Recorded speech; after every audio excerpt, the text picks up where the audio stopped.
Okay, everybody ready? Well, good morning, everyone, and welcome to the Thursday, October 11, 2018 meeting of the Edina Housing and Redevelopment Authority. Roll call, please, Ms. Allison. Commissioner Fisher? Here. Commissioner Staunton? Here. Chair Hovland? Here. Commissioner Brindle? Here. Commissioner Stewart? Here. We have a form of meeting agenda in front of us for the HRA meeting on this Thursday, October 11, 2018. Is there anyone who wishes to modify the agenda? Otherwise, I'll entertain a motion to adopt the meeting agenda as shown. So moved. Second. We got a motion and a second to adopt the meeting agenda as shown. Any further discussion? All those in favor say aye. Aye. Aye. Opposed? Carried. Community comment. Is there anyone in the audience that wishes to address the HRA on a matter of concern to them that's not otherwise on the agenda this morning? Okay, seeing no one coming forward. We have a consent agenda with several items on it. Is there anyone on the HRA that wishes to remove an item from the consent agenda? If not, I'll entertain a motion to adopt the consent agenda as shown. So moved. Second. Got a motion and a second to adopt the consent agenda as shown. Any further discussion? All those in favor say aye. Aye. Aye. Opposed? Carried. Reports and recommendations portion of the agenda is next. And the first matter there is a potential statement to be released by the HRA regarding what we call Grandview Green. And Manager Neal, you had a couple of comments I think you wanted to make before we get to Manager Neuendorf, and then also Member Fisher has some comments as well. Thank you, Your Honor. If you'll recall, back on September 13th, which is the last time that the HRA was able to meet, we had a proposed statement in front of the HRA regarding Grandview Green and your view of the project, and actually some policy statement around it. We did not have the full HRA present that day. Yeah, a couple of you had conflicts and you were out of town. So you gave us some feedback on that day, and you asked us to bring that feedback back to you for formal adoption of the statement today at this meeting. During that time, Commissioner Staunton, who was not able to be at that meeting in September, has had a chance to review and offer some additional comments, and those comments are in front of you, and we just wanted a chance for you to consider his comments before you make final action on this policy statement. Thank you. All right. Commissioner Staunton, anything that you wish to add? Oh, Member Stewart. Yeah, I think Member Staunton and I were thinking along the same lines. As I read through the proposed statement, I thought it needed some rewriting. It was my good fortune that Commissioner Staunton was faster than me and did some rewriting. And I thought did an excellent job. So I just wanted to say thank you, Commissioner Staunton, for picking up the pen and doing the work. I really feel a lot more comfortable with the statement as revised. So thank you. Thank you, Commissioner. Commissioner Staunton. So just to back up a little bit, I understand this to be proposed as a part of our comprehensive plan for the Grandview District. Is that That's correct. what the statement is kind of designed to do? That's how we will kind of meld it in. Right. And so I think it's important that we capture where we are so that people years from now will understand what we've done and what our thinking was. And as I thought about this issue, one of the things that there's been some confusion about is whether this is a right now plan or whether this is an off in the future plan.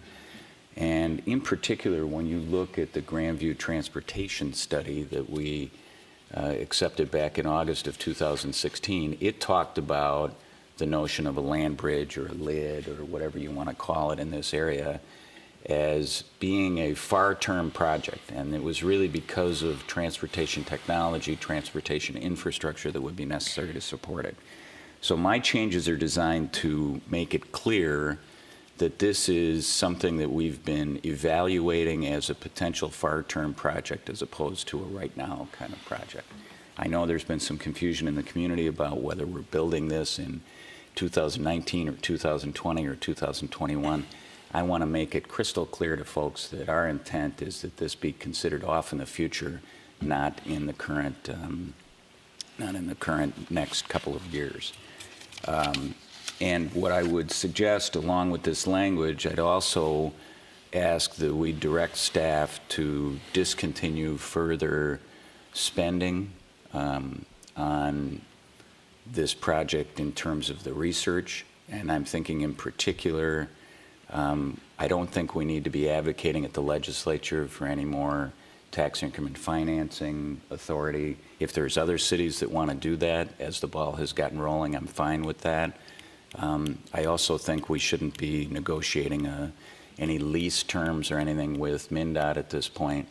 I think we've got good research. I think this captures in the comprehensive plan the work that we've done to date and the possibility that this could be explored in the future. So I'm not sure, Mr. Chair, how you want me to go about this, but I'd propose these changes to the statement, and then I'd like to make a motion to direct staff to discontinue further expenditures on near-term projects for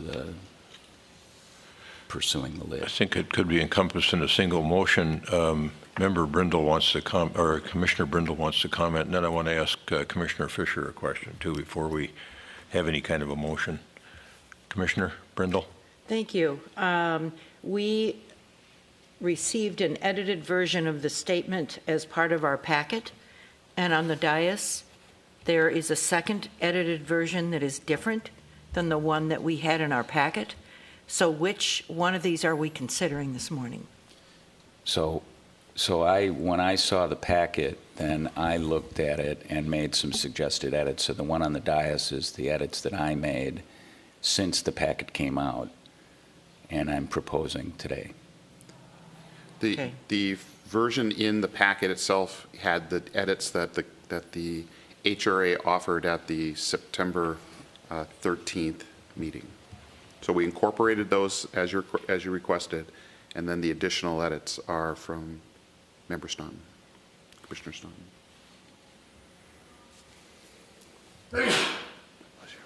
Okay. You want to read through those, and I'm going to go to Commissioner Fisher. In conjunction with this Grandview Green issue, you've prepared a presentation this morning, and I'm wondering if you'd prefer that be made, that presentation be made before or after we vote on this matter of language for the comprehensive plan. I would prefer that be after we're done with our vote. Right. But I would like to just say, as to the pending motion, I can agree with what Commissioner Staunton's proposing. I think, my intent or thought behind discussing lease options with MnDOT and even TIF potential with the legislature is really about, is that stuff even possible? Is there a scenario out there that's actually doable? Because those are significant walls or hurdles that any sort of lid like this would have to get over. And, if we want other communities to take the lead on that, I'm okay with that. But I just want to be clear that we weren't ever negotiating, for a deal to be done tomorrow. It was to see what financial mechanisms could actually be put in place, because there's no mechanism for this right now. That's the hurdle that everyone's trying to get over around the state. They're doing this in Rochester right now. They're doing it in a number of places. And perhaps those communities have more momentum and they can take that ball and carry it for a while. I'm okay with that. And just to follow up on that, I think that's part of what has led to the confusion on this is we're lease terms are necessary to someone exploring how financing might work for a project like this. But when folks in the community hear that, they think we're about to enter into an agreement with MnDOT to build this thing. So in order to eliminate that confusion, I think we should kind of discontinue that for now.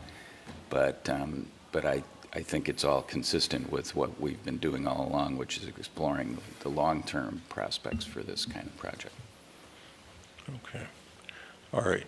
We don't have a motion pending, but here's the way I could see a motion being structured. It would be a motion to approve the recommended language that's in front of us this morning on the dais to be included in the 2018 comprehensive plan regarding Grandview Green, and also discontinue further spending on research of this concept at this particular time. Does that kind of capture? Yeah, I guess I would say, with respect to the future spending, I'd just direct that staff suspend further expenditures on the Grandview Green concept, including but not limited to engagement of consultants to advocate for changes in state law, facilitating financing of LIDs and negotiation of lease language with MnDOT. Okay. That's that clarifying language is And I will helpful. second the Thank you. motion. Okay. We've got a motion and a second as stated, and Commissioner Staunton will provide that language to staff. Got it. So that you have it down correctly. Any And further and that is the language that's on the dais this evening, or this morning. any further discussion on this matter? All those in favor say aye. Aye. Aye. Opposed? Carried. And now back to Commissioner Fisher that wants to again revisit this topic. I think we've gotten some good input from Commissioner Fisher in the past with some of the research that he's done. And we're going to have the benefit of further research this morning with regard to Grandview Green. Yeah, thank you, Mr. Chair. I just want to, I put together a few slides, and because I anticipated that we would, thank you, Bill. I anticipated that we would pass some sort of resolution to put this language forward in our comp plan. We just talked about how there's nothing that's going to happen here except in the far term. We've just talked about the fact that we're expending money on this, but I can assure you, based on past experience, that the message that will come out after this meeting is that Grandview Green is moving forward, because we have passed a resolution with language about Grandview Green. So I want to make it extremely clear what we're doing, but more importantly, I want to talk about why we do it. Why are we pushing language forward that talks about something that some people in our community don't care for and they don't understand? And I just want to take a few minutes to do it, because the question is, why are we messing with this beautiful little piece of infrastructure? Why would we want something better or different there? When you stand on the hilltop parking lot looking across to City Hall, why would we contemplate changing that? We talk about traffic on 50th and how it can only get worse. I would argue that traffic on 50th is horrible, because where in this scenario do you see somebody walking or riding a bike or doing anything but getting in their car to move through our community? Or on this bridge, these are the two ways that you connect between one side of this highway and the other. So when we're creating these environments where we want people to spend time, how are they going to do it other than by car? We've expended money and time in the past to do this planning. This is 2012 Grandview planning. I can assure you this will take 30 years just to build out what's in that picture, not talking about what might go over this highway. So why is it important that when we draw streets on the west side of that highway, that we put them in places and consider the impacts if there were a cover over the highway? We got to know that early, right? Before we invest millions in those streets.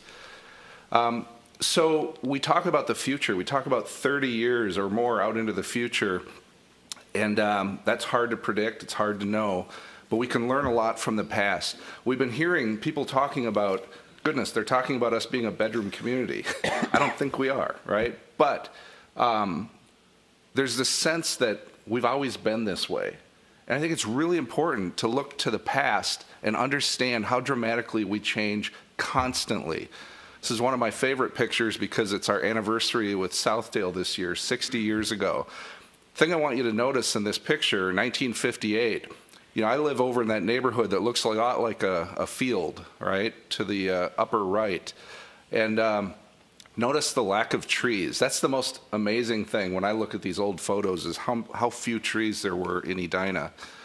And I think we've changed a little bit. over those 60 years.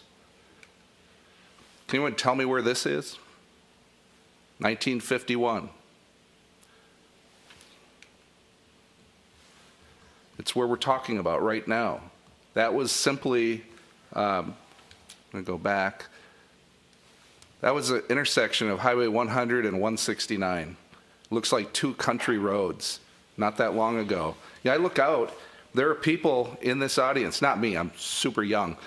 There are people here in this room that drove on these roads. But we're changing dramatically. Anyone tell me where this is? Just look in the middle of the photo. There's a little dot in the middle of the photo. France gone to 494. Yeah. That was France Avenue and 100. When I looked at by the way, these historic photos are all from the Minnesota Historical Society. The back of that photo said France and 100, and I said, that's not possible. Those two don't intersect. But back in the day, 100 was the belt line around the Twin Cities. They actually did intersect, and it's right about where 494 is today. Last one, I think. Anyone can tell me where this is? 1958. That's France Avenue, looking south, right around 70th. Today, we're debating and having great consternation whether we should have a building that's 10 feet higher than the one on the right, and think about what got us there and the amount of change that it took to make that happen. So what I want to talk about very briefly, why do we plan for these things 30 years in the future? Right now, we have this convergence of what I would call these three revolutions: shared mobility, electrification, and automation. Shared mobility, Uber and Lyft today carry more passengers than every taxi company in the country. That's a dramatic shift in just the last few years. And that shift is happening because of these things right here. This phone cost me about $700. 20 years ago, this is $700,000 of technology. 20 years from now, this would be about $7, right? All of this stuff is changing dramatically because of this technology and our shared economy. The battery-powered automobiles, we can actually afford now to go buy a Tesla that's an incredibly powerful computer. It's got 27 moving parts, can go 1 million miles.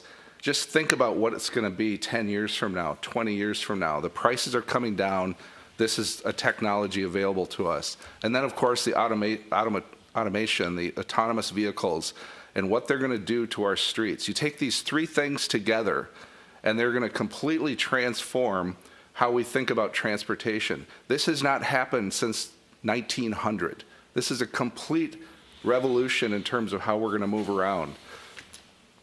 Ford is now a mobility company. They're getting out of the car selling business. They're into the mobility business. Waymo is looking at how they're going to launch a ride-hailing service with autonomous vehicles. Toyota and Uber are partnering on automated vehicle technologies and moving people.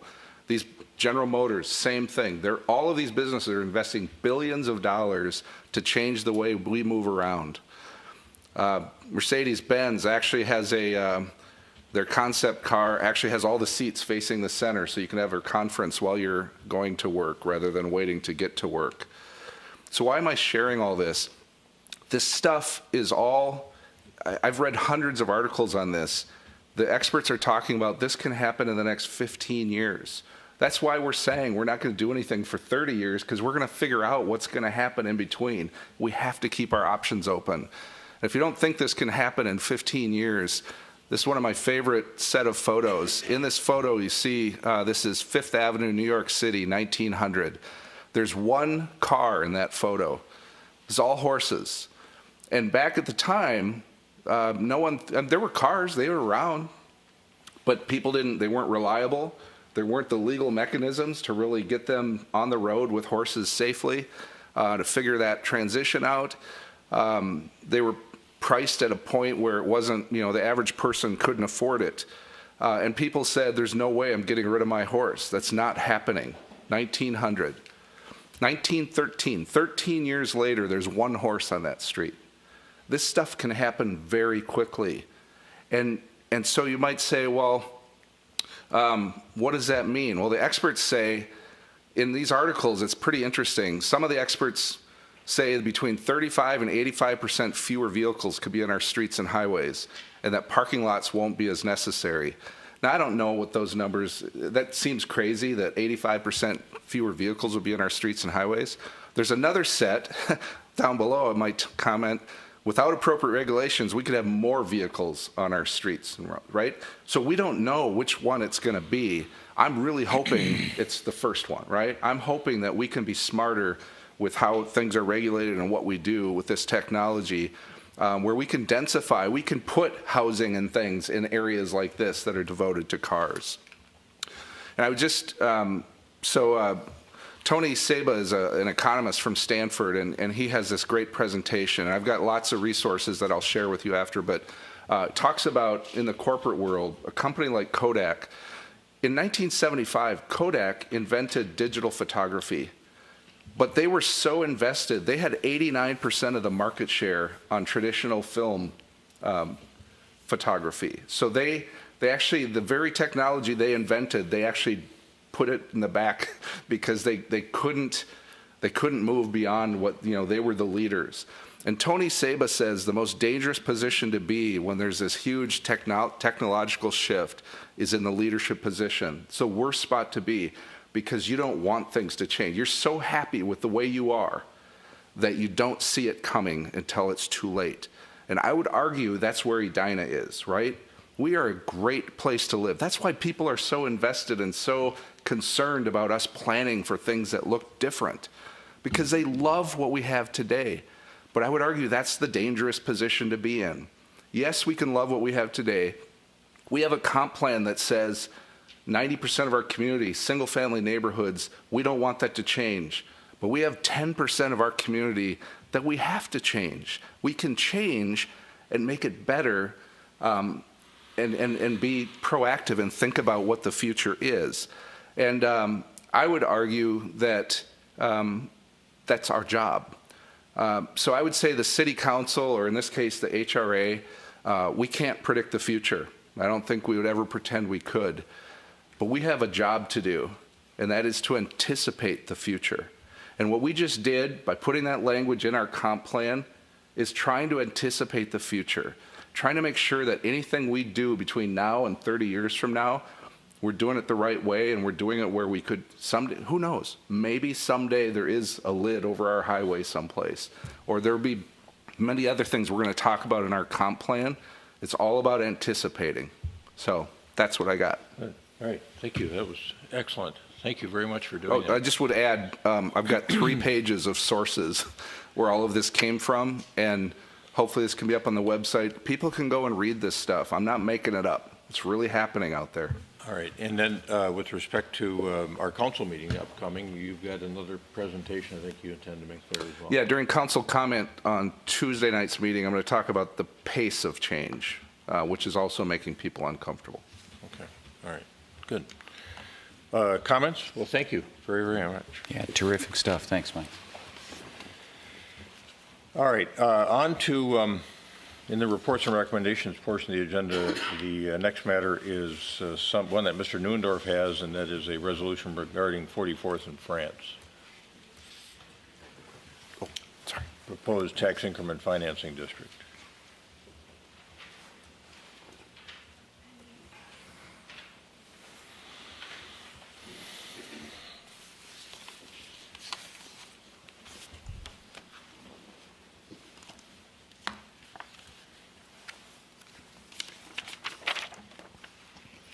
Yes, good morning, and thank you. Bill Neuendorf, the city's economic development manager.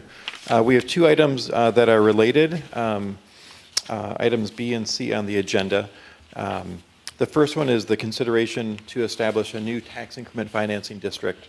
We're calling it the 44th and France number 2. There had been a Tif District there many, many years ago. This proposal to create the district goes hand in hand with our next agenda discussion, which is the potential for a TIF agreement to help support a new development, the 4500 France apartment project. We'll take each of these presentations separately, but they are related, so happy to answer any questions as we run through it. there's a presentation that's in the packet and online. But I pulled a little bit of background together about this area that we're considering for creating a new tax increment district. Similar to Member Fisher, here's a couple of older photos that show the original development. This is the intersection looking west of 44th and Sunnyside. It was originally Westgate Commercial District and the Westgate Motors and Service Garage. Development happened there around the streetcar line shortly after 1905. And there was a lot of new commercial investment as well as the surrounding single-family neighborhoods. And that stopped around 1930s. So before you go on there, Bill, can you orient us on the picture on the left? Oh, sure. Yeah, so the photo on the left, that's the marshal of the village of Morningside. So that's looking west. If you'd be standing at the gas station, that's actually taken from the Minneapolis side of France Avenue. So France Avenue is on the left side going past you, and then Sunnyside is straight ahead It's down straight that ahead. street. Yeah. Correct. Going west, okay. And the Skelly Station's where Edina Cleaners has been. Okay. And then on the And right. the power lines have not changed. They have not. And on the right-hand side, And on the right-hand side, that's standing on Sunnyside, looking to the southeast. So formerly that had been the Westgate movie theater originally. That's also now part of the Edina Cleaners property. So this would be standing in the front lawn of one of the medical buildings. There's 3 single-story medical buildings. I think there's a contractor, City Homes, moved in one of those recently. and you can see that same marquee in the picture on the left, just from the other direction. Correct. Okay, Correct. thanks. So that's where we are. And I think that's Officer Weber, isn't it? It is. Correct. Correct. Yeah, so the photo on the left was taken in the 1950s, and you can kind of tell by the style of automobile. The photo on the right was taken in the early 1930s. Here's images of the property today. So in the left, top left, looking south, so France Avenue, looking southbound, the former Westgate Motors and the gas station has been turned into a dry cleaner and laundromat. It's been there since the early 1960s. And then the photo on the right is the back side of the building. The white building that's on the left side of the photo is the back side of the movie theater, which was converted into extra launder facilities in the late 70s after the theater closed. So we also talk about community vision and what is intended for this district. I wanted to make just some quick references back to that Edina, or the Vision Edina effort in 2015 that laid the groundwork for our comprehensive plan updates, and pulled some excerpts from there that really look into the future of where we are today and where we think we want to go in the future as a community. And there's a lot of familiar themes and threads regarding having different transportation options, having sidewalks that work, having roads that work, promoting commercial development that has a certain vitality, but in those same districts where it is today, not expanding a great deal.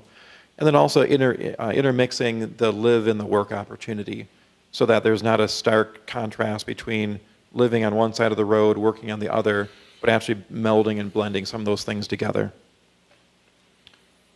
Some of these ideas really came together this summer when the small area plan was approved for this entire commercial district, now called a neighborhood node. The Planning Commission, working with a citizen advisory group, put together the small area plan, which was approved then in August of this year. And I pulled just one excerpt from that plan. The plan is full of great illustrations, examples, summarizes things that the community wants in that area. But at this point in time, I pulled an excerpt about how to get some of those things that we say we want there. And one of the chapters on implementation and also on the vitality of the district recommends that we use redevelopment tools to create these public realm amenities that we're looking for. Shared parking, new sidewalks, new streetscape, outdoor park, plaza, green space, those types of things. And that's really the heart of why we're here today, is to recommend that we establish a tax increment financing district to help bring some of those amenities together. Really briefly, you've seen this slide before. There's oftentimes questions in the community: what is TIF? How does it work? Why do we use it? It's an economic development financing tool. One of just a few that's available to cities in the state of Minnesota. The use of TIF is governed by state law, but the decisions about TIF is a local decision decided by the city council. There's several steps in that process, and we're just at the first step today, and that's the creation of the Tif District. So in the packet, there's been a TIF plan that has been put together by our financial advisors at Ellers Associates. We've also had the properties inspected by a different firm called Stantec, who are consulting engineers with expertise in architecture, engineering, and redevelopment. So after we go through that first step of creating the district and approving the plan that actually sets up the guidelines, then we'll go to the second part of the conversation, which is making some decisions on how to actually use that and implement it. And that'll be our next conversation this morning. So this is the proposed district. It's in red.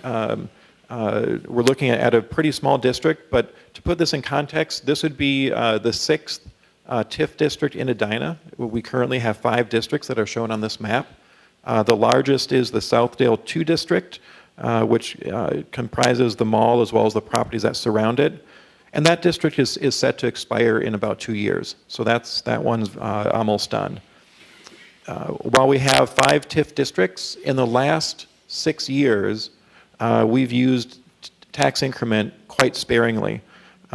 We did a compilation of all the major redevelopment projects in town since 2010. There's been 52 major projects, not tenant changes, not remodels, not small additions, but major improvements. And of those 52 major projects, we've used tax increment financing on 3 of them. At Southdale Center, at the 66 West affordably priced apartments across from Southdale, for the Nolan Mains and the new center and north parking ramps at 50th and France. Also later this morning, we'll be considering using TIF on Pentagon South. But the point I wanted to make is that this district is pretty small in stature, but I think it can really help achieve some of the goals that we're looking for. You've also seen this slide before. We've updated it, to put it in context. So this chart shows the extent to which communities in the metro area use tax increment financing. So Edina is kind of right in the middle in the green bar. About 3% of our overall tax capacity is included currently in a tax increment district. By comparison, most of our surrounding neighbors have about 8 to 10% of their tax capacity included in a district. And these numbers change. So as the Southdale Mall district expires in a couple years, our numbers will decrease. But this is the most recent version of that table. I wanted to make sure that we had that. But to get to the heart of the conversation today, why are we considering a new TIF district? Again, I go back to the small area plan where it recommends that we use these redevelopment tools to achieve the things that we're looking for in the area. So as we consider this TIF plan and a TIF district, we use a small area plan as a starting point, and the map here shows the 5.25 acre commercial district. At this point, we're not recommending that we include the whole district. I don't think it's ripe and ready at this point, but we're recommending that we include the 1 acre parcel that we know has an active redevelopment effort. Certainly in the future, if there's other projects that make sense, or I know there's a need to come up with some type of shared parking solution, shared stormwater, we could certainly expand the district or look into that or add a new district. But at this point, we're looking at the project that's the 4500 France site. Folks have questions on that? Yes. Yeah, members, Commissioner. Yeah, Mr. Nuendorf, I do want to explore this a little bit. The concept of doing a TIF district that just encompasses one site, is a little bit anathema to me in the sense that it feels then like the Tif District is for a specific project, which Tif, of course, is intended to be something that benefits the whole community and not a developer, for example. And so one of the things that we have certainly talked about, both as an HRA and as a council, is the need for district parking in this area. Why wouldn't we start off with a TIF district that encompasses a larger area so that we might use the TIF district to further an idea of district parking? I'm really curious about, because for me, it sort of sticks in my throat a bit to just do the one site. Mm-hmm. So. Yeah, we certainly did consider that. At this point, one of the main reasons that I support a smaller district is that it's a manageable project that can deliver pretty fast results. So it doesn't create a new public parking garage, but it does deliver 40 stalls of public parking that are owned by the developer, paid for by the developer, maintained by the developer. In order to do a larger parking garage, hypothetically, I think that's several years in the making. Right now, we're anticipating that we're starting the conversation with the property owners next year. We did put a request in the CIP to start that conversation. But at this point, the city does not have site control over those properties. There's been some momentum built with a small area plan, but there hasn't been any real conversation about property ownership and where we would build something. I think there's a bigger question as well, and that is the cost of building it. At 50th and France, we're seeing an example where that's a $12 million garage. Fortunately, we made some great decisions in the 70s and 80s that provided some financing for that, but those financial resources that were available then will not be available in this district. So if the city does build a parking garage in this district neighborhood, parking it'll doesn't be necessarily need to be a garage. It could be a surface lot that accommodates all the properties. I mean, there are a lot of different options for what it might be. That's correct. It could be lots of things, but and I guess that's why I have gone in this direction to recommend a smaller district. There's lots of options. We haven't explored any of them. It'll take time to explore them. The development that's in front of us today, I think, is out of time. That they've got site control. They're ready to close. They're ready to go. It gets more and more challenging to expand the district because right now we're looking at a 15-year district. That should be more than sufficient to help deliver this project. To do a bigger project, we'd probably do a 26-year district. The threshold for that is higher. We just haven't explored all that, and it'll take a couple years to even figure that out. So we can certainly do that. I mean, that there is an intention to look at other options.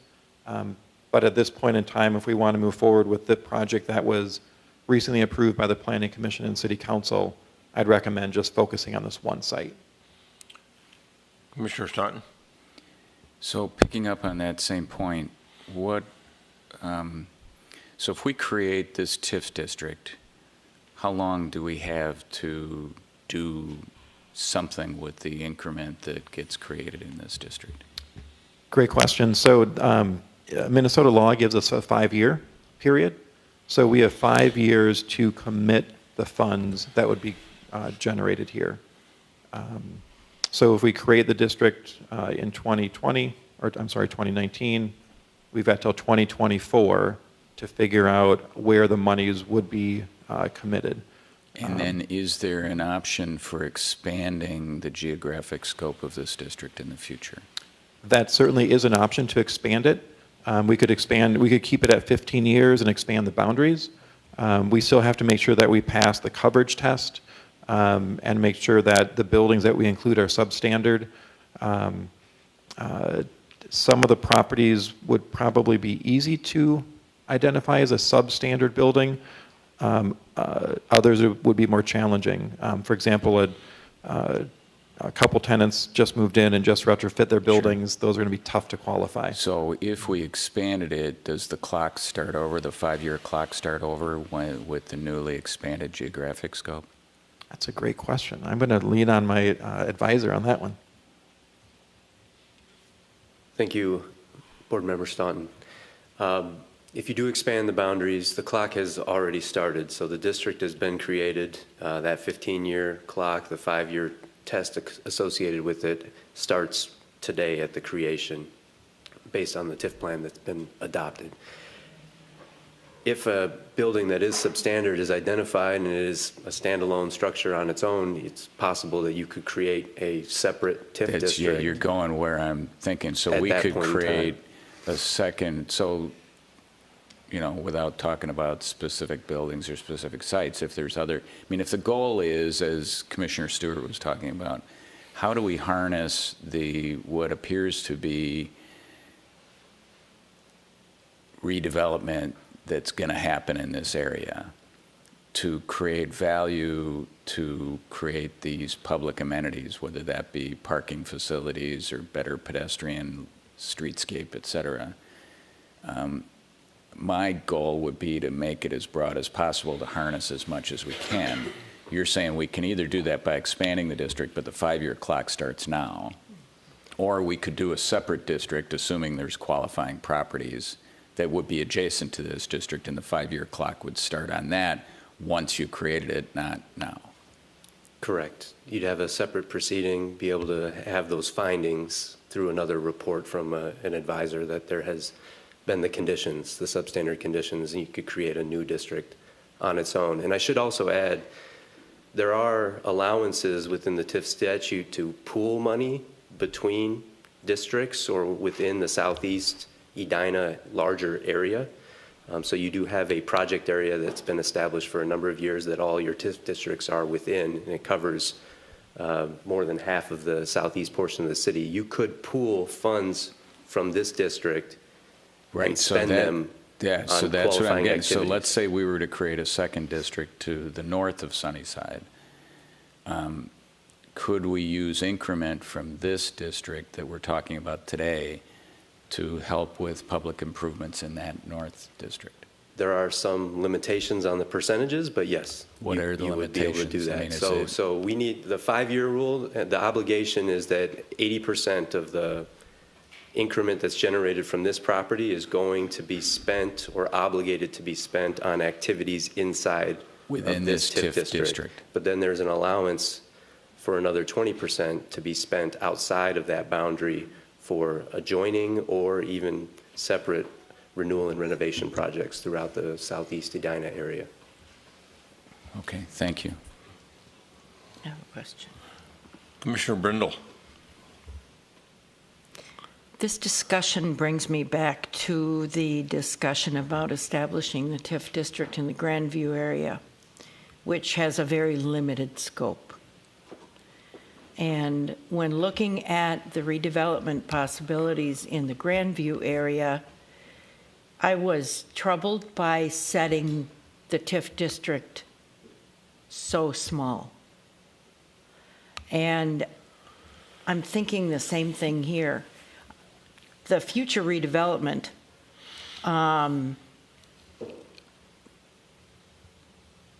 there may be properties that redevelop whether this is a TIF district or not. If they're substandard, the property owner knows that. And if they're thinking today that they're looking at redeveloping in a certain period of time, the economy's ripe for it. They're probably thinking about it. It's happening all around them. I don't know that the TIF district is going to be that tool that says, we're going to make this easier for you. Where I see the TIF district as a possible benefit is not in redevelopment of a physical property like a building, but in the possible future subdivision of some of these properties where the city would then pick up those properties and place district parking, whether it's surface or structured parking. And the window of 5 years to use the funds generated by this Tif district would then be the incentive to not let that decision linger into the future too far, but to look at district parking is needed there today. It's a challenge. It will limit the redevelopment of properties that, for instance, have been recently sold for redevelopment. And what parking is available will limit what that property can become. So I guess I'm not looking at the Tif district from a redevelopment substandard building perspective as much as I'm looking at it from a way to facilitate district parking. Now, am I looking at this wrong? Is that the wrong way to look at this? Because we're looking at one redevelopment site here, and I think that's I think it's the vision is too narrow in my opinion, and it's the same opinion I had in Grandview. I think it's too narrow. But I would appreciate an answer to the question, though. So if the question was, is it wrong? There's not a wrong? right or a wrong. Sorry, I rambled a little bit. But in this, if we anticipate developing district parking, why would we not set the Tif district large enough to encompass areas where we anticipate putting district parking? So we could use the TIF capital collected to create the parking. So that certainly is a strategy. It could be a very effective strategy. It's just at this point, we haven't studied what that district parking looks like. We know that we want it, but we're not sure what it is. So it'll take time to understand that. Is it a surface parking lot? Is it a simple deck with a low level and a high level? Is it tearing down some of the buildings and doing more on-street parking? There's lots of different choices. We're just not there today. Certainly, if that's a higher priority, we could certainly shelf this and come up with a broader plan. That would take time, but certainly that certainly is an option.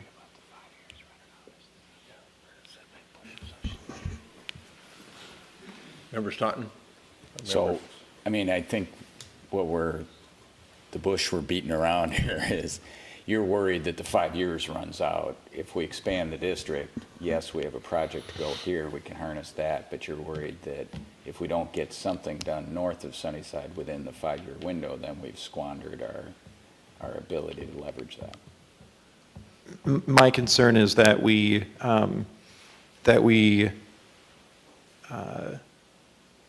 reach too far too soon and take a pass on a project that delivers on a lot of the goals that the small area plan identifies. Right, but we're not taking a pass on that if we expand the district. I just want to make sure I'm reading this right. I hear you saying that you're concerned about expanding the geographic scope of the district is that we haven't started on anything on the north side of Sunnyside, and we could have the 5-year clock run out on us, and then we can't leverage any redevelopment that happens there. Am I reading that right? Maybe Nick, you want to weigh in on that? I wonder if you could weigh in on what the likelihood is of expanding the districts. I mean, we've all walked through the area. We probably have a gut feel of what some of those properties could. That's my question be enough too. eligible properties. Mr. Chair, what was the scope of the Stantec work? So the Stantec study strictly focused on the project at 4500 France. So it didn't look north of there. Didn't look across the street, for example. We did a quick walk around. Some of the initial thoughts were that some of the single-story buildings that are recently rehabbed would not qualify. Convention grill might qualify, but in the small area plan, it indicates that should be preserved rather than removed. Right, so we can't know the details of that now. We'd have to do the study about whether there's qualifying buildings. But theoretically, assuming that we could establish sufficient structures to make it eligible to create a district, is the reason that you're not advocating for that you're worried that we won't be able to do the things we need to do within 5 years to harness that increment? I think it's a twofold answer. The first answer is yes. We do start a clock. There are limitations in place. There's not an ability to create the district now, and in the case of Centennial Lakes, which was an older district, abides by a different set of rules, you could turn over the benefit that was created, the capital that was created from that investment, and invest it into new projects. The way the TIF statutes are written right now, we have a 5-year window to obligate these funds, and that's it. You do have the ability, as I mentioned, to pool these monies. The next agenda item is going to talk about the budget and how much the developer is requesting of the increment that's generated anyway, and I think in context of that, you may be limited what money could be invested in out-district type expenses, and the money that you do generate from this would fall under those pooling limitations anyway. So you're not restricted in that sense. You would create something here today that could help invest in the larger 44th and France area. And I would just add that, again, if there are other qualifying buildings that are adjacent or scattered throughout the site, each of those could stand on their own. They could have their own 5-year window, and you would have additional flexibility by waiting until the moment when those are ready to go. There is unfortunately no parking TIF district. It's a renewal and renovation district. The findings that are required to be made are that you actually have a structure, a building, or an area that is in need of substantial renovation and clearance. And you need to declare that up front, and you have a 5-year window with which to actually obligate those funds and redevelop that site. And so scattered. But we do have to use 80% of those TIF funds within that area created. Correct. And that's my concern is, well, so maybe what we need to do, Mr. Mayor, with your permission, is have the discussion both about this issue and the next issue on the agenda before we vote on either of them, so that we get that whole picture. You get the sense of what the project at 4500 France is requesting in terms of TIF assistance, as contrasted with what might potentially be available from the districts. We know how much of it they would eat up. We could talk about that. Commissioner Staunton, did you have a follow-on? And Commissioner Fisher has his. Well, my question is, and I get it, that we can add, we can add on to the TIF district, we can create a new one across the street and pool funds. My question is more about, and I'm okay, however we need to do that, but if we're creating a renewal and renovation district and limiting our increment here to, 15 years versus a 26-year potential, and I know what we're talking about right here doesn't need 26 years, but I just would want to at least look at the idea of a redevelopment district with a longer term, so then what we might do, it does us less good if we expand a district or add to the district that's running out, right? Sooner than later. Now, if it turns out that I'm talking about district parking, I'm talking about making holistic infrastructure improvements in the area. If we don't need the money, we close the district early. So we can still close it in 15 years if we want to, but it gives us that flexibility. Now, I know the way you went out, you identified 4 buildings. You don't have the findings right now to support a redevelopment district, but it seems like we could. But I'm curious, would that give us a better flexibility, or am I thinking incorrectly? I think for the board's consideration, if you met the redevelopment findings, we were able to find another piece of property within the district to meet those qualifications. We still start the 5-year clock now, and you're still limited to 5 years to obligate those funds. If you don't have the renewal and renovation activity within that 5 years, you're not going to be able to harness 26 years of that increment. You're not going to be able to wait. You're going to have to use those out after the 5-year mark. All the money needs to go towards whatever obligation you created within that 5-year period. I think that's the way to look at that. So if you do have another property in the district that potentially could be a redevelopment district, you're in a sense right now saving that for the right time when you have the ability to actually engage and for sure understand that the investment is going to take place within that 5-year window. And I think in our discussions to date, there was uncertainty about that, and we didn't want to overextend the boundary and potentially spend our redevelopment findings right now and find out 5 years from now, similar to the Pentagon situation, that we're not ready to actually develop the entire area that we're defining. I'm actually proposing something different. I'm okay with not making the district bigger now because we can make it bigger later, right? And when some activity is sooner or near happening.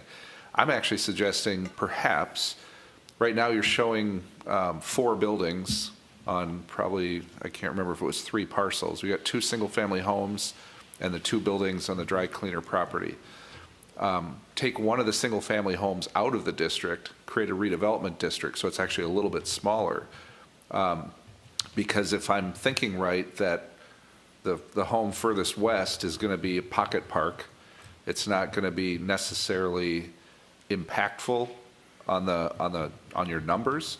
And then it gives us a redevelopment district, which gives us more years that things in the future can happen and we can expand.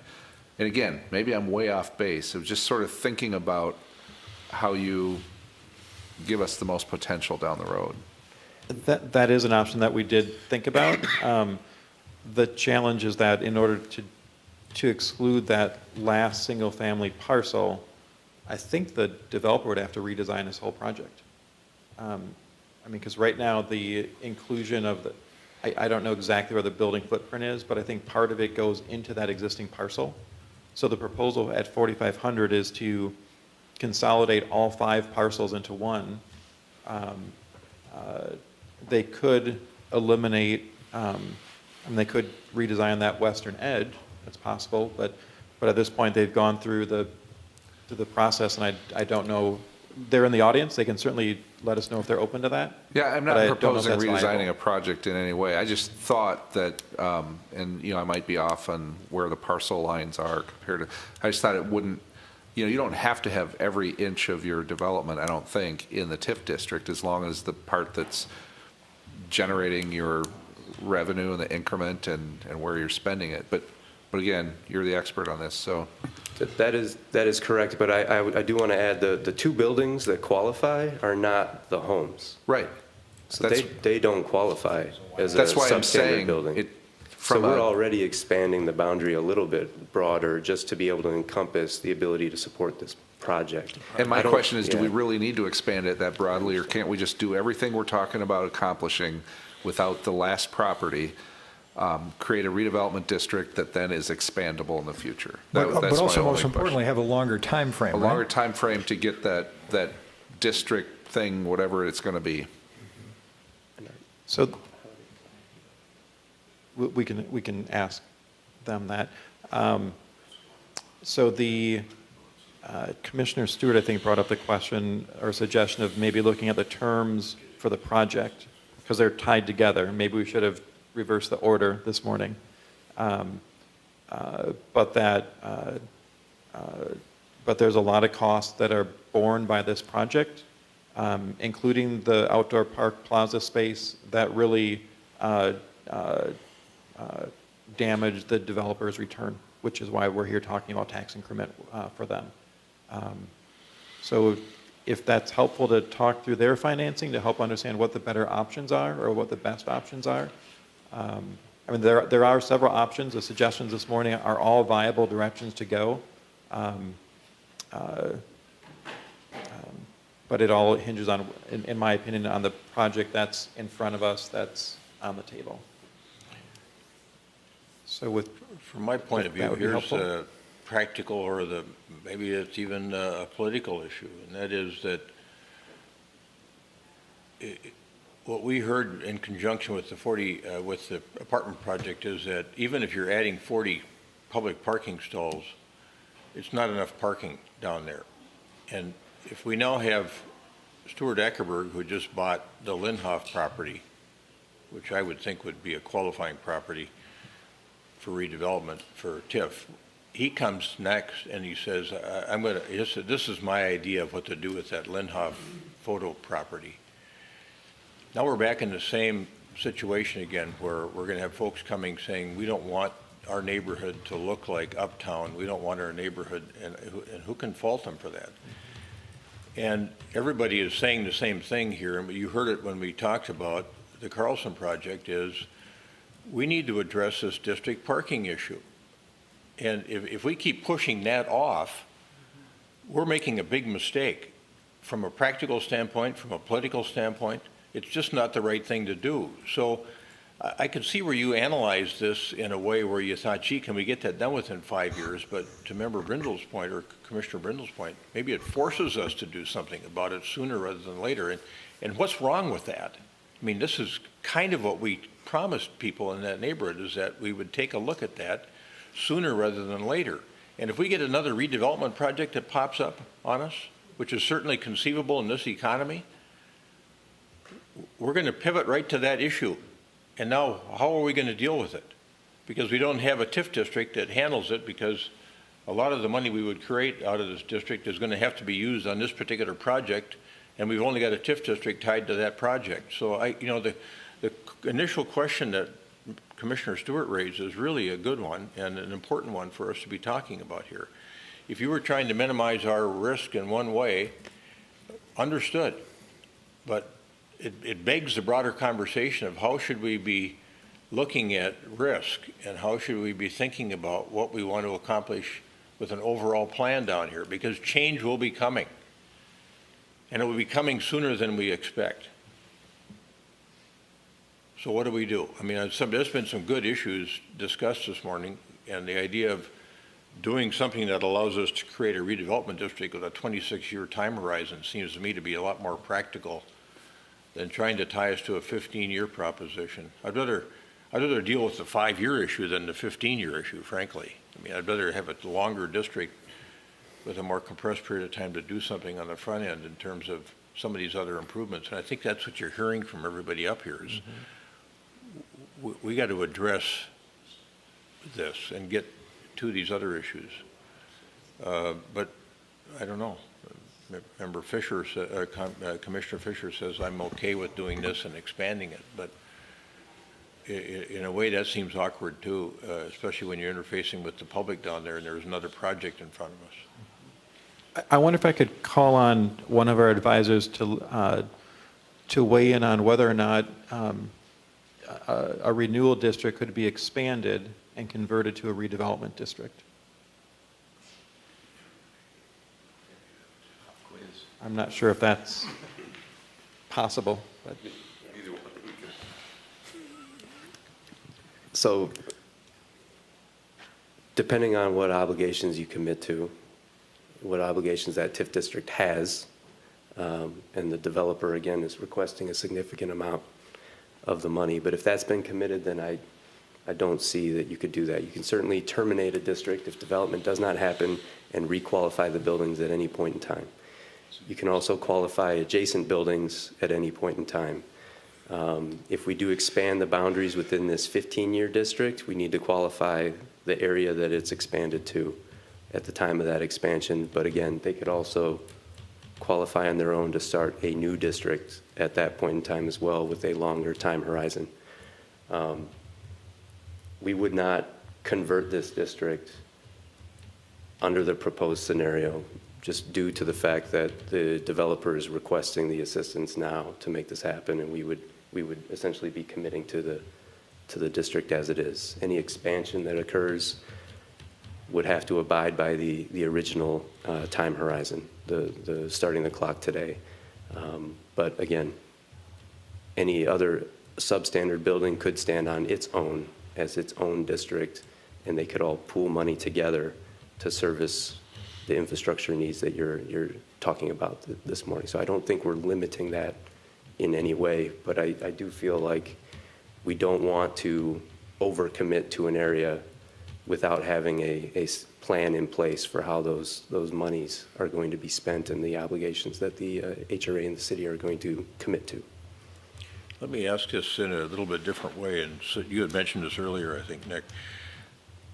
When several years ago, we created I'll call it a TIF spending district that didn't exactly mirror the boundaries of our community, but it covered all these small area plan improvement areas, so that it didn't, as I recall, it didn't matter where the funds were originated in a TIF district. It could be used throughout the area charted that we saw as permissible places to spend TIF money. This would certainly be one of them, I think. 44th and France was within that district, that broader district, for spending funds. So if people knew and we undertook a commitment to look at district parking now, and provided there were funds available from other districts to maybe lend to this district, is that something that we could undertake that would show some positive movement on the part of the council towards addressing this district parking issue, and still do what you want to do here in terms of having a more limited TIF district that just encompasses this particular project at this point in time? That make sense?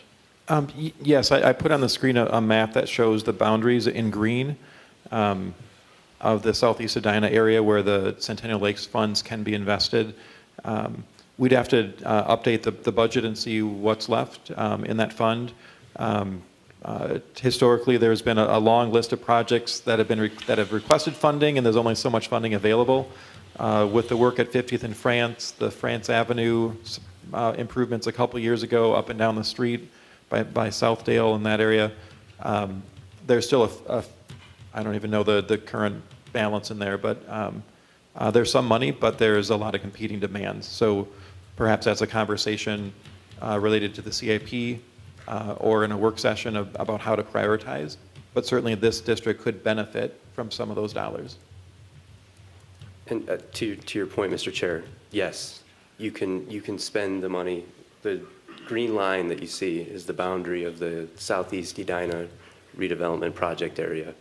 All of the TIF funds collected from all of your districts could pool to qualifying uses throughout that entire area. So if it's across the street from this project or even a separate area of town, potentially this resource, if it overperforms above and beyond what we expect of it today, those resources could be utilized throughout this area, including in the 44th and France area that's not within the specific TIF district boundaries, these 5 parcels.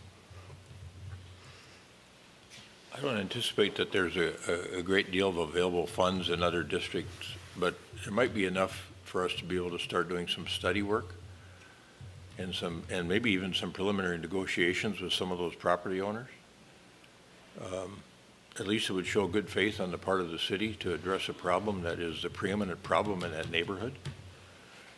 So that's at least one thought. There certainly are funds available for that, and there is a CIP item that would provide about $30,000 in that range to engage the property owners, bring in a consultant, or we'll have to figure out exactly how that is. But yes, there are funds available, and that actually is programmed for 2019 and 2020. And from a practical sense too, I just want to point, I think the expectation is this is going to be one lot at the end of the day, that these 5 parcels are combined into one lot. And so for purposes of TIF and actually generating the source, we'd have to subdivide that in some way if you wanted to exclude a portion, to Mr. Fisher's point. I just went back and looked through the documents, and it does look like, and I wasn't sure that you could do this, but the public space, which is that far westerly portion of it, if we can allocate TIF funds to that use, then we wouldn't obviously want to cut that one out of the district. So I'm trusting that there's been a lot of thought put in. I don't want to throw it all up in the air right now, but I was just trying to throw out ideas to, to get where we need to get on this eventual district parking, which I should clarify, by the way, to be consistent with what I just presented earlier. I think it's parking for the next 15 years, and then it's a district park. So all of that has to be figured out, but just to be clear, I don't believe we're going to need that kind of parking there 30 years from now. So if I could offer a comment, but first let me go to Jay, who's got a suggestion or an idea. Mr. Chair, Commissioners, again, Jay Lundgren from Dorsey and Whitney, Special Counsel to the HRA. I don't know that I've ever done the following thing before, but I could see a scenario that works this way. Assuming you like this project once you hear it, and the logical thing to do is, for the moment, to do a renovation and renewal district on this parcel.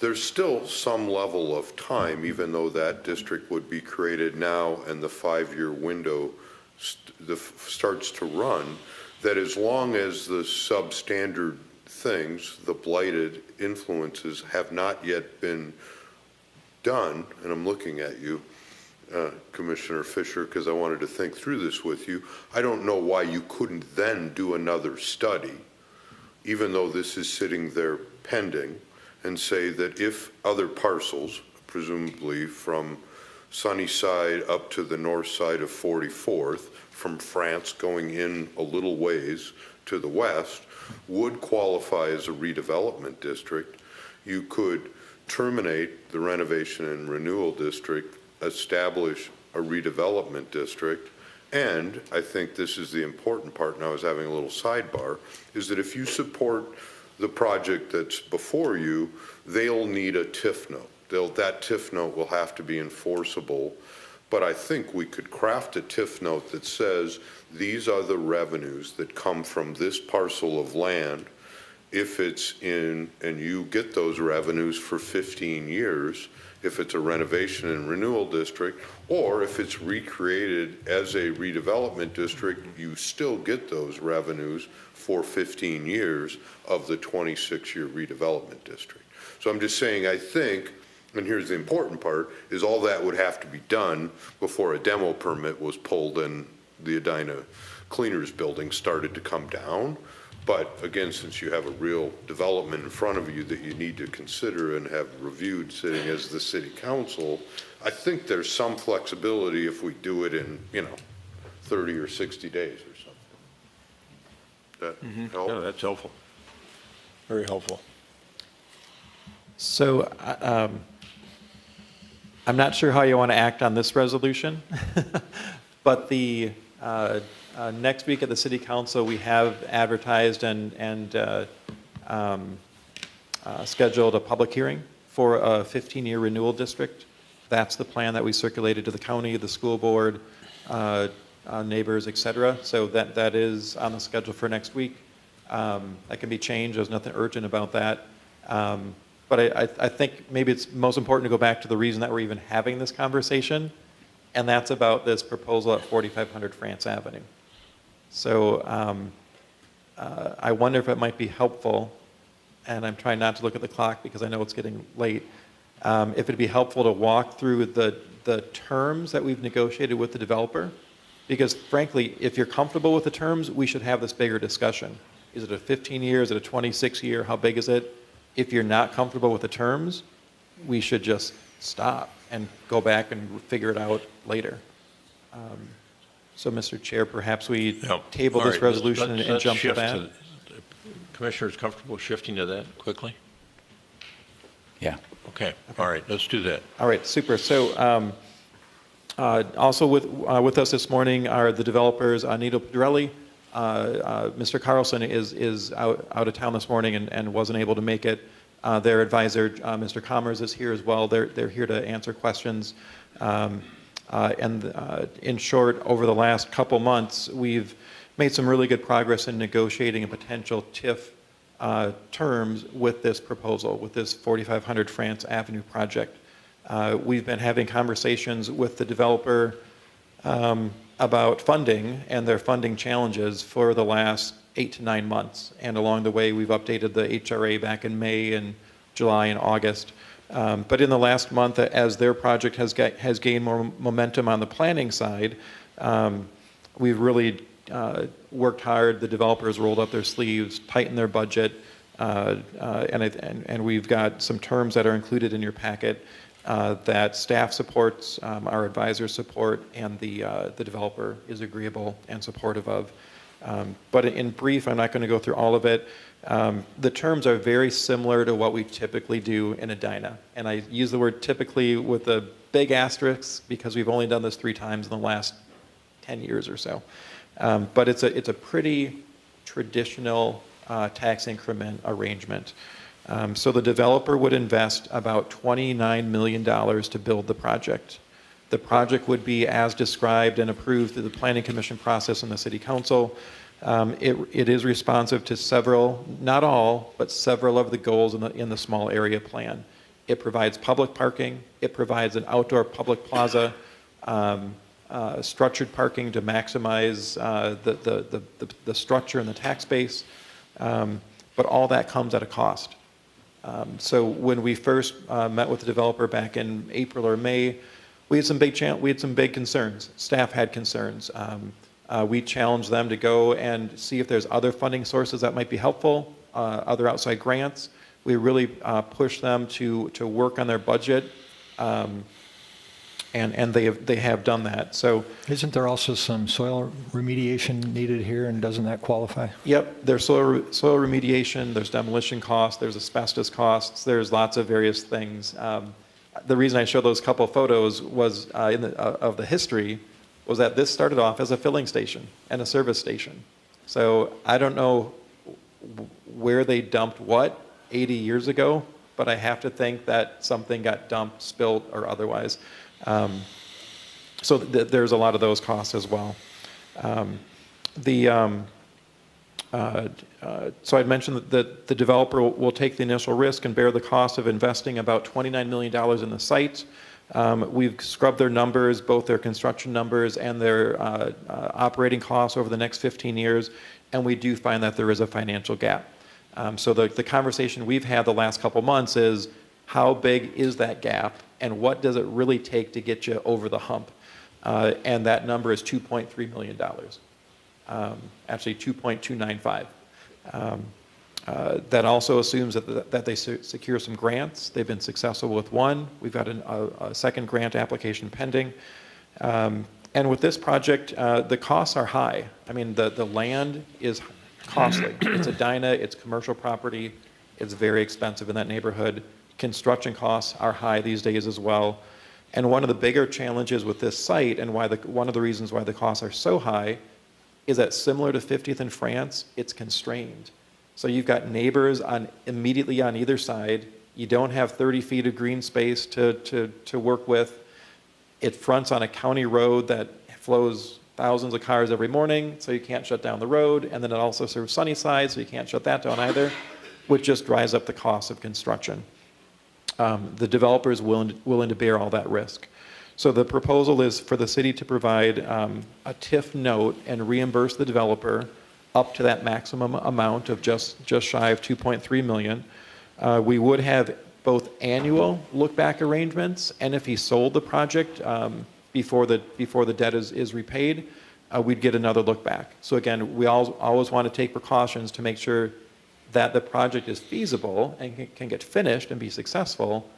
But if the project is sold and there's a huge profit generated, we want to get some of our city investment back. So all those typical arrangements are included in here. We did recommend and still do recommend a 15-year district. There's certainly other goals that can be achieved, but this project doesn't solve every problem. It only solves what it can. So at this point, a 15-year district is what would qualify and would be more than sufficient to pay the debt. So in brief, that's the summary. The only other thing I would add is that with this project, we did put a time limit on it. So we're expecting that the developer will move promptly to clear the site, start construction. One of the challenges is that we don't want to have a vacant property sitting there 3 years from now.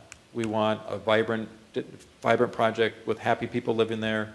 Whether there's a restaurant or not, that's a conversation for the Planning Commission and others, but we'd want to see the project. So that's why staff recommends this level of TIF support. And it would be very helpful for the developer and advisors to hear your thoughts on whether or not you're supportive of us negotiating a full legal contract based on these terms. Okay. Commissioner Brindle? How much is it? What is the amount? It's probably in all this reading, but I can't find it right now. What is the tax capacity? What are we going to, what is the TIF going to generate over time? And is the TIF going to be sufficient to give us the 2.3 million to fill the gap? Yes, it certainly will be. So the current tax capacity is just under $30,000. When the project is finished, it'll be about $250,000. So it'll increase by a factor of 9. And then we did include a minimal inflation increase as well. So the total tax increment that's generated with interest is in the $4 million range. So certainly there is sufficient funds generated from the site to repay that debt. Our financial advisor always recommends that we be conservative and not too rosy, not have too many rosy scenarios there. So we do assume some inflation. It assumes, or these numbers assume, a good, successful project. It does not assume a home run out of the ballpark. Maybe that'll happen, but we're more confident that a traditional successful project will occur. So if I can jump in. Yeah, so you're saying Commissioner Staunton. on the 15-year proposed district, we're anticipating it would create $4 million of increment. Correct. And we're proposing 2.2 million. That's what the applicant, 2.3 million. So there'd be an extra, we would anticipate there'd be an additional 1.7 million of increment in a 15-year. So that, correct with an explanation. So the $4 million is a cumulative amount. When we issue a TIF note, we identify the amount plus interest. So if you take the present value of that cash flow, of the $4 million cash flow, we're at 2.6-ish, 2.6, 2.7 million in that range. So there should be some extra, but I don't think it's going to be $1.5 million. But to Commissioner Fisher's point from earlier, if it was a 25-year, then you'd have all that additional increment as well. Correct. Yep, that's exactly correct. A longer district would yield more increment. We just have to jockey the boundaries to make sure we could actually legally create that 25-year district. Okay. Question for Mr. Lindgren. So I think this, in one of the staff memos, the requested note represents about 8% of the total investment cost, 2.3 million on 29 million in property value. Is that a typical range that you see that would minimize risk for the city in creating that district? Mr. Chair, yeah, it's hard to generalize, but in essence, I would say that is well within the kind of market range that I see, and maybe even slightly lower than you sometimes see. There's no statutory requirement, but I always use sort of the 10% rule, and it depends. You can't just be stuck to that because you got to look at different things. Like if we talk about Pentagon today, you'll see sort of a ratcheting, but an 8% of total project costs is very normal and reasonable. Okay. And what I heard you say sort of impliedly was that the lower that percentage is, the less risk there is on the city, for the city. Yeah, in either scenario, if I'm hesitating at all, it's only because, as a pay-go note, the theory is that there's really very little risk to the city. So the lower the percentage, I guess it's even lower risk, but it should be lower risk on essentially no risk.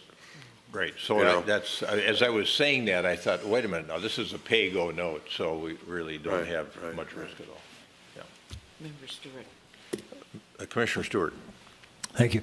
So where I get a little twisted around, Mr. Neuendorf, and maybe you can help me understand this. So let's say that with interest, that total TIF is 2.6. We get $4 million over the 15 years.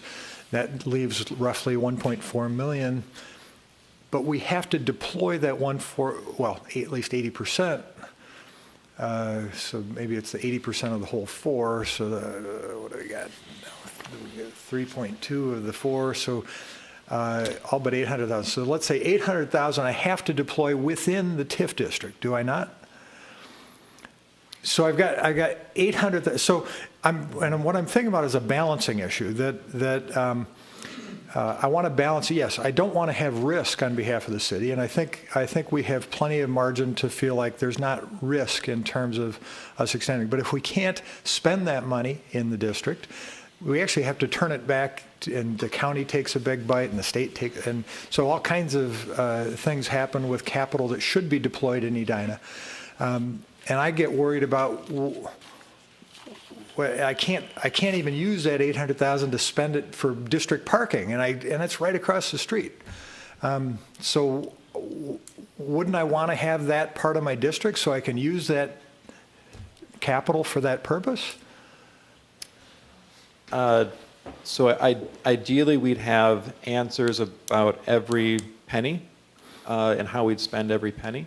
At this point in October of 2018, we don't have that. It'll take another year or two and to if kind of I figure that out. expand the geographic district, can I then spend, later on, if we expand the geographic district, can we then spend some of that money for the purpose in the now expanded geographic district? Sure. I mean, if the boundaries are expanded, the monies collected in those boundaries can be spent anywhere in there.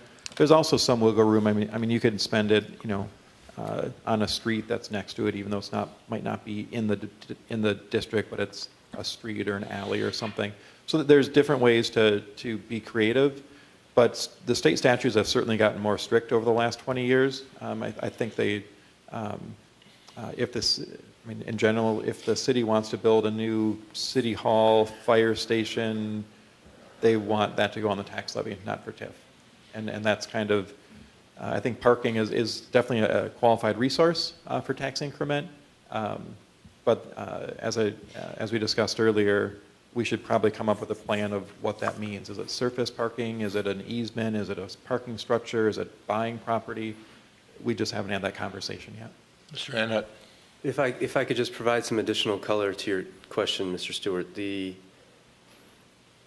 pooling allowances, the 20% that you're talking about, in that hypothetical, the district generates $4 million over the 15 years. You would only be restricted to spending... It's 600,000 because it's 1.4 million is the gap and 800 was a 20. Right. Under the statute, irrespective of the deal at hand, on a $4 million generation, you'd be able to spend 800,000 of it anywhere within the Southeast Edina area. It's the 600 I was worried about. It's the 3.2 million that has to be focused on the conditions at hand and in-district expenditures. So that I just want to be very clear about that. Of which we've accounted for about 2.6 with interest, because interest you can count too, right? The deal at hand, or what is being proposed, you would be over the amount. So any amount that's left over, that 600,000 that you're alluding to, you would be able to spend. It would be within your pooling restrictions. In the district? No, you'd be able to spend it. Oh, I could? Yeah. Okay. All of the spending that is being discussed is all in-district expending with this TIF note. Anything that's left over and above that, as long as it's within that 20% restriction district for the whole district, you can pool that towards other qualifying uses. So in your example, yes, that $600,000 would be available for parking across the street or other redevelopment activities throughout the Edina area. Southeast Edina, yeah. Manager Neal. That's a clarification. Yeah, that's good. That was a good question. Manager Neal. Yes, thank you, Mr. Chair. I think the message that I'm hearing from the HRA, and I think Mr. Neuendorf agrees, that the district parking project up here is probably a much higher priority than we've previously talked about. We've had a lot of discussion about the need for it. But I have the sense that you want us to get to work on that. And whether it's through tax accrued financing, or it's through our Centennial Lakes TIF funding, or through some other mechanism, we'll get to work on that in 2019 as early as we can to start developing some scenarios that could produce that sooner rather than later. All right, thank you. All right, folks, I know that Manager Neal talked about this bifurcated work session meeting we had this morning. He asked if we could stick around till 9:30, and now it's 10 to 10. Yeah, and we got a few things to cover here. So, are there other questions with regard to this matter, or do we want to vote on this resolution 2018-09, which sounds like it's important, and staff is recommending it, along with our advisors, that we adopt this resolution. Staff is recommending this resolution, correct? Right. Member Fisher? So I just want to clarify what Jay was talking about when you got up and started brainstorming. Always dangerous. It seems clunky, but I actually think it could be workable and I'm just thinking, I wasn't aware of the Linhoff building or any of these other things, but there might be some strategic, another building. So I'm retracting my suggestion of reducing the size of the district, because that seems extremely complicated and detrimental to what you're trying to do here. But the opportunity perhaps to come back around before demolition happens, which would obviously be soon, and create a redevelopment district with it could be a non-contiguous redevelopment district, which would then create a redevelopment district, give us those extra years that we can then pool money for some future district parking scenario. So I think it is the right thing here to do the renewal and renovation. And then in the very, very short term, if there's another way to do the redevelopment, come back around. And if not, it's not. But I think it's the right way to go right now. Did I hear you right, Jay? Yes, I think that is a scenario that works. I mean, so I think practically what that means is that you would want to hire the consultant and do another updating of the study that we saw presented from Stantec today, to say, well, what if these other parcels, and figure that out. And I don't see why that It could be as few as one in parcel. a matter of, yeah, it could, One that could be parcel. done in a matter of days or weeks. And so Yeah. I think the timing works. Okay, and it doesn't slow this down.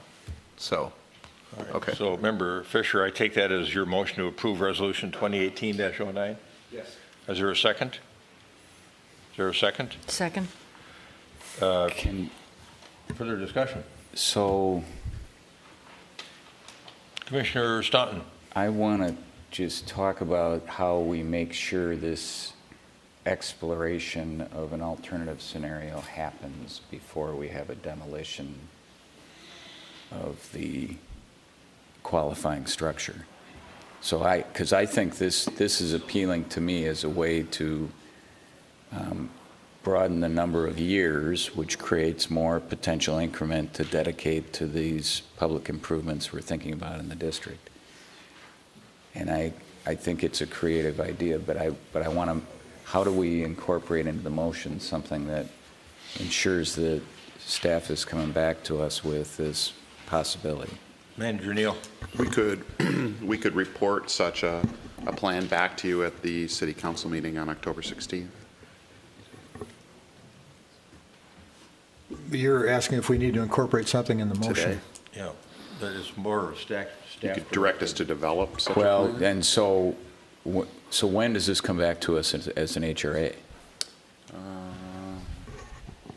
mean, is there another Mr. Chair, step? Commissioner, so while this motion would start the process of establishing the district, you still have the public hearing, but probably even more importantly is the other business item would be to give staff the authority to go out and negotiate the redevelopment agreement based on a term sheet.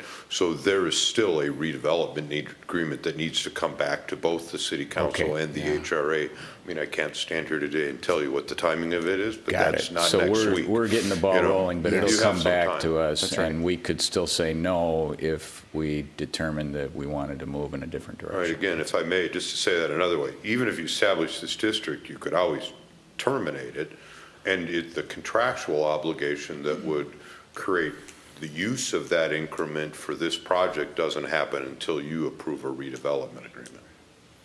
So what I want to make sure is that the building doesn't get demolished before we have another look at this. So, Got it. So whoever's in charge of issuing the demolition permit. I know those guys. Yeah, good. All right. So All right. with You know, that, if I could just weigh in for a minute. So we heard you, we can do that. One of the other things just to keep in mind is we recently received a deed grant, which was good. We got a deed grant to pay for demolition. If the demolition isn't completed by the end of the year, we lose the grant. So staff will work fast to address your concern and come back with you very soon. All right. looking at my watch, not my calendar. That's All all right, right. we got We're any gonna- further discussion? We got a motion and a second to adopt Resolution 2018-09. All those in favor say aye. Aye. Opposed? Carried. And now quickly on to the term sheet matter. Mr. Newendorf, anything further you want to raise there? No, I gave the full summary. As mentioned earlier, all parties are in attendance, happy to answer any questions, hear your comments, but we are recommending approval and seeking your authorization to take these terms and translate them into a full redevelopment agreement. That would take 30 to 60 days. We'd be back to you then with information about future options as well as a full contract for your consideration. Okay, so I see the motion that you want is to approve the term sheet and authorize staff to prepare a full redevelopment agreement based on the approved terms. So Commissioner Staunton, to address the issue you raised in the last motion, do we need to add some language here? Well, that's just where I was going to, Commissioner Stewart, I'm wondering, I suppose, really, the folks that own the property could demolish the property anytime they feel like it. Or, even in the absence of a redevelopment agreement, they could scrape the property. Or is that not right? I mean, this is the issue that we're concerned about. Pardon me? They need a permit. Well, but they would lose their opportunity Right. to get tax increments, Shoot so themselves in the I'm foot. thinking it's Yeah, a they- risk that's all right. probably not likely to occur. Okay. Just All so right, they so we've got understand that. I don't think we need any other qualifying language then, or modifying language. So we got is there a motion to approve the term sheet and authorize staff to prepare a full redevelopment agreement based on the approved terms? So, Second? Second. Okay, a motion and a second on the motion just articulated. Any further discussion? All those in favor say aye. I would, Oh, okay, Discussion? getting my brief discussion in, I would just make sure that the owner of the property understands that there are consequences to demolishing the property early. And so while the permit, if everybody at City Hall is in line, that the permit timing is important here, and that the developer understands the nuances of that requirement. I just want to make sure everybody is clear on that, so we don't end up with a problem. based on what our attorney said, Mr. Lindgren, I think they risk the missed opportunity of having any tax increment financing assistance. Understood. I just want to make sure that they understand that there is a risk. Yeah. And Mr. Commerce is nodding his head in the affirmative back there, Okay. the representative for the owner. Okay? Okay, we got a motion and a second. Any further discussion? All those in favor of the motion as stated, say aye. Aye. Aye. Opposed? Carried. On to Pentagon Village. All right, thank you very much. And I'm just going to run through this briefly. There's been a lot of conversation over the summer about the Pentagon Park properties. We've had lengthy conversations with this group in the summer months about the south parcel that we'll speak about today, as well as the north parcel. I just want to make it clear, though, that the conversation today and the request today is strictly focused on the south parcel. So Jay Scott, the developer, is with us this morning, and he will be available for any questions.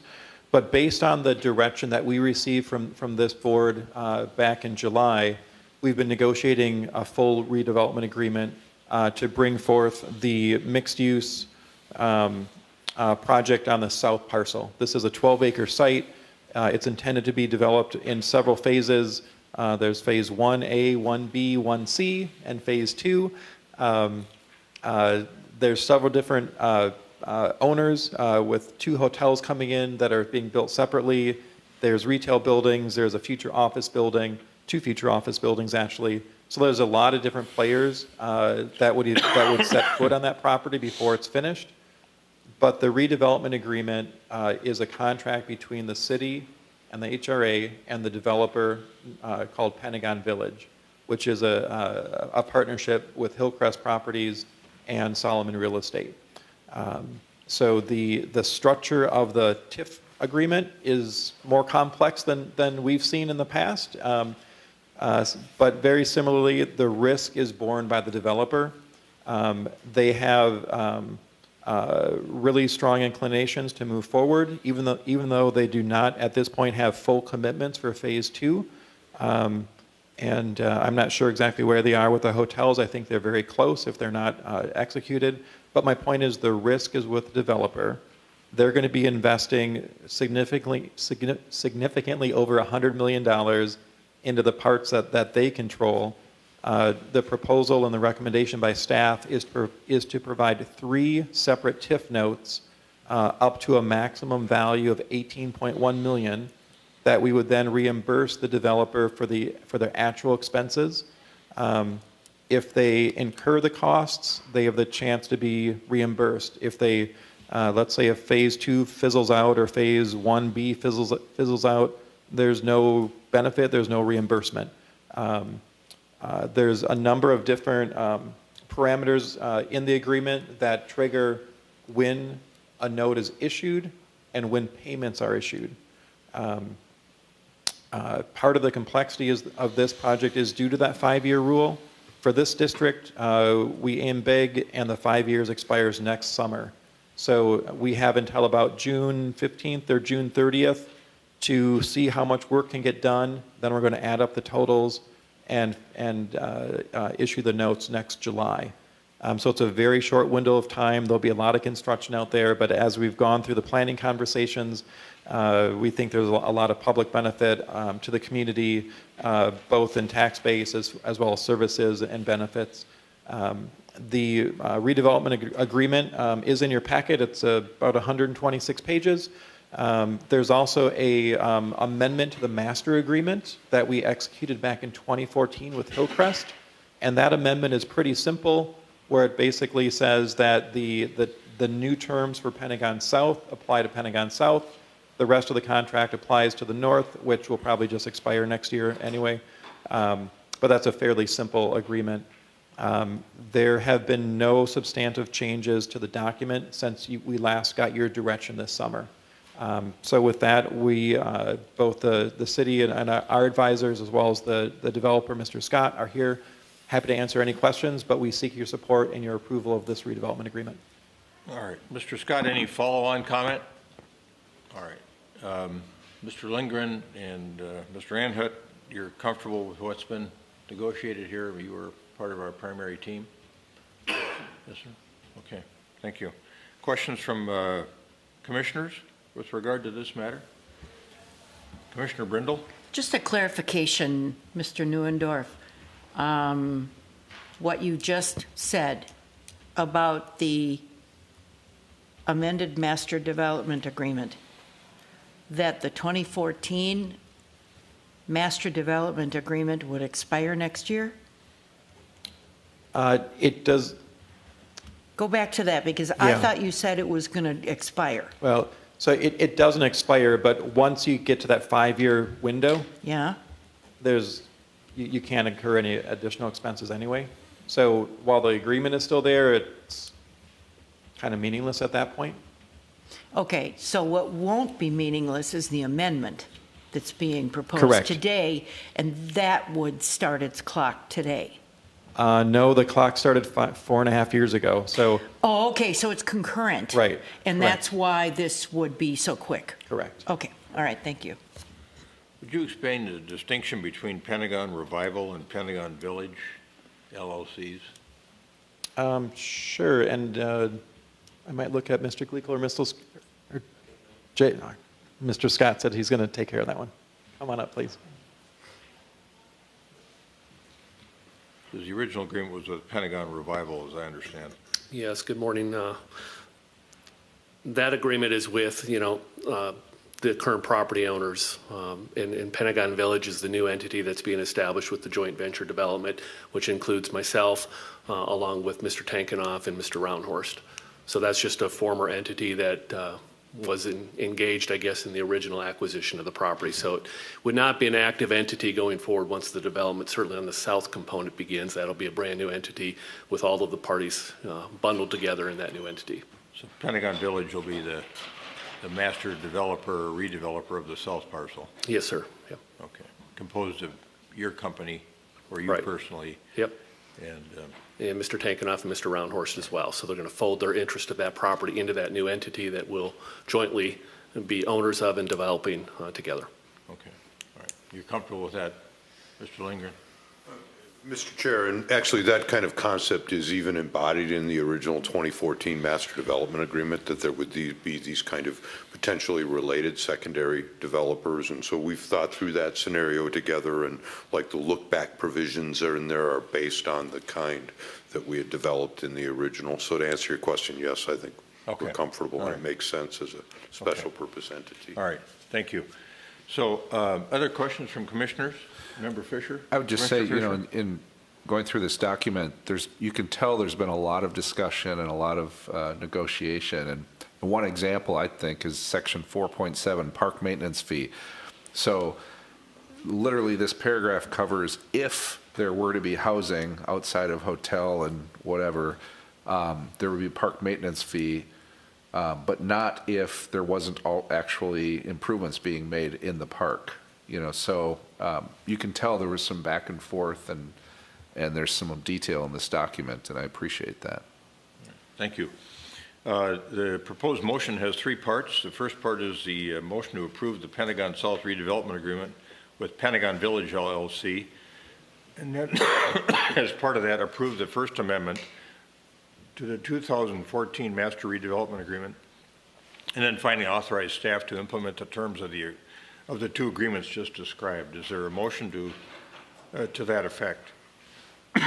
Excuse me.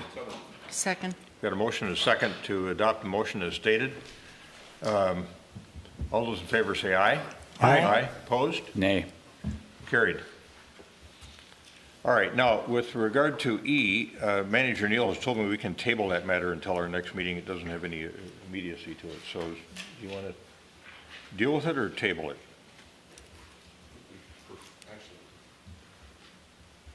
I think we prefer to table it. You'd actually prefer to table it? Okay. All right, is there a motion to table 6E, which is the Affordable Housing Sewer and Water Availability Charge Fee Reduction? When is our next HRA meeting? I can't keep up. 25th is what I have. Oh, we have two this month. So I'd move to continue it to the October 25th meeting. Got a motion and second to table the Affordable Housing Sewer and Water Availability Charge Fee Reduction matter to the October 25th meeting of the HRA. We got a motion and second on that. Any further discussion? All those in favor say aye. Aye. Opposed? Carried. Anything further from commissioners or from staff? All right. Stand adjourned.